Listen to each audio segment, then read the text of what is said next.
سلام، پریسا ابراهیمی هستم. خیلی خوشحالم که با یک داستان دیگه با من هستین. این داستان رو از زبان مردم سایه‌چال تعریف می‌کنن. روستای قدیمی گم شده بین دو کوه بلند، جایی که شب‌ها سکوتش هیچ وقت طبیعی نبوده. جشن مرموز نیمه شب. زن و شوهری بودن که سالهای زیادی با هم زندگی می‌کردن. همه چیز به نظر عادی می‌رسید. فقط چند وقتی بود یه چیزی آزاردهنده‌ای وجود داشت. زن گاهی حس می‌کرد لباساش ناپدید میشن. نه اینکه گم بشن، نه. غیب می‌شدن و بعد از چند روز درست همونجا که قبلا بود پیدا می‌شدن. اما با یک بوی عجیب، بوی شبیه جنگل خیس خورده یا خاک نم زده.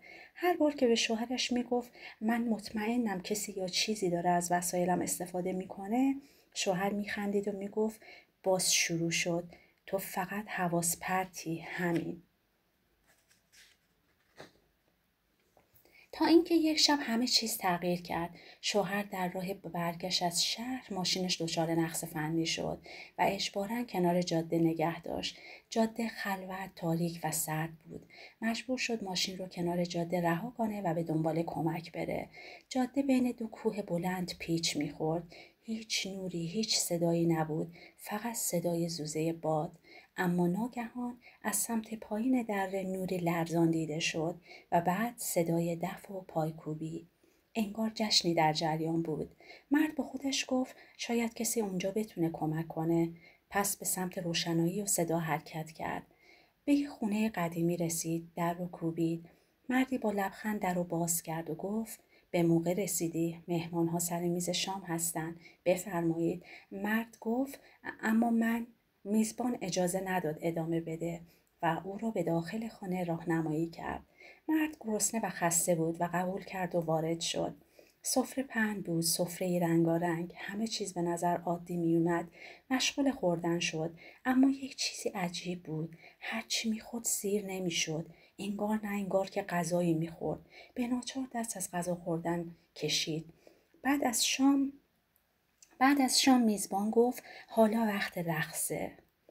در حلقه رقص کنار آتیش، مرد چشمش به لباسی افتاد که تن یکی از زنها بود که چند ماه پیش مشابهش رو برای همسرش خریده بود. حتی نخ به نخ مثل هم بود. دلش لرزید اما چیزی نگفت. نیمه شب بود. مرد به بهانه خستگی خواست به سمت ماشین برگرده، اما صدایی از پشت سرش گفت مهمان بدون دعوت هم باید برقصه. این جمله مرد را ترساند. به نظرش همه چیز عجیب بود، از شام گرفته تا بقیه مراسم.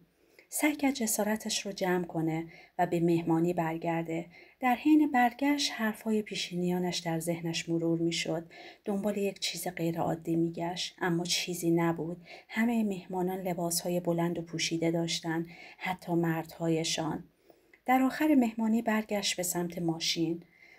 فردای آن روز بعد از تعمیر ماشین به خانه برگشت. وقتی در کمد رو باز کرد، لباس همسرش رو دید. بوی آشنایی میداد، بوی همان مراسم شب قبل و سوختگی کوچکی کنار آستین لباس.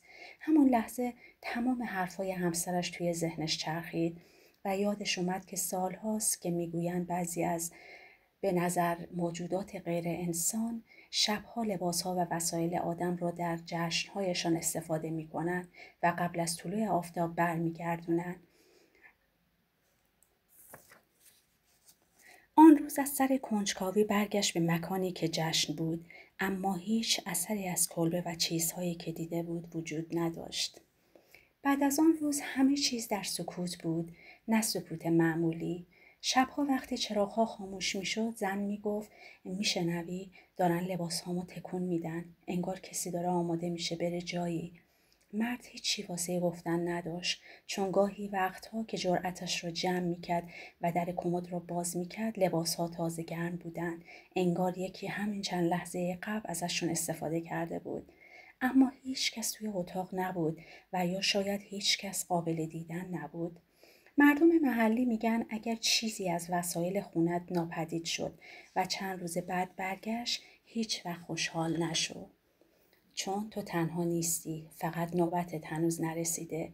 این یعنی لباسها و وسایل رو میبرن و توی جشنهاشون استفاده میکنن، اما فقط وسایل رو انتخاب نمیکنن، گاهی آدمها رو هم انتخاب میکنن. نه یک دفعه، آروم آروم. از وسایل شروع میشه و اگر تو زیادی کنجکاوی کنی، زیاد سوال بپرسی و اون وقتی که نوبت تو میرسه، اونها دیگه به جای وسایل خودت رو به جشن دعوت میکنن. جشنی که راه برگشتی نداره. امیدوارم از این داستان خوشتون اومده باشه. خب شما توی کامنت به من بگین این داستان واقعی بود یا خیالی.